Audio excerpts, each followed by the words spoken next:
Hey guys! Welcome to Couple. Please like and subscribe if you like the video. When the latest Marvel Studios movie drew to a close, Captain America, Chris Evans, embarked on one final mission. He agreed to be the one who traveled back in time to return the Infinity Stones from the moments in which they were borrowed, thereby eliminating any multiverses that might have sprung away from the main timeline. In doing so, this means that Cap had to travel to the remote planet of Vormir to return the Soul Stone.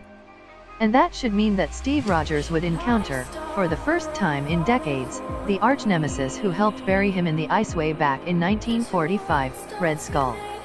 We have seen the Skull in both Avengers, Infinity War and Avengers, Endgame, where he stands guard over the pit where a sacrifice must be made to retrieve the stone. So when Real Blend sat down with Joe and Anthony Russo to talk Endgame spoilers, we asked if this meant that Cap encountered Red Skull again, and what the rules of Soul Stone returns actually are. Joe Russo: he would have to encounter Red Skull. And nobody knows what the rules are when you return the Soul Stone.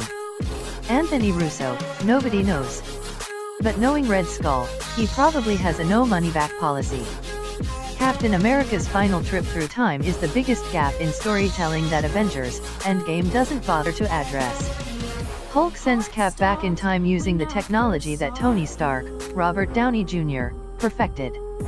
And he expects to bring Steve Rogers back, only that doesn't happen. Instead, Bucky, Sebastian Stan, and Sam Wilson, Anthony Mackie, notice that Old Man Rogers is waiting for him. It turns out, after returning the stones, Cap decided to go back in time and live his life in full with Peggy Carter, Haley Atwell, and choosing not to elaborate on the steps that he took to bring the stones back. That leaves a lot of story left to tell, and Marvel actually has ways to tell it. After all, with Disney and as a new streaming service, Marvel fans already expect to see new stories branching out from Avengers Endgame starring Tom Hiddleston as Loki, as well as Stan and Mackie. Why couldn't Chris Evans choose to keep playing Captain America, just going on adventures in the 50s, 60s, 70s, and beyond?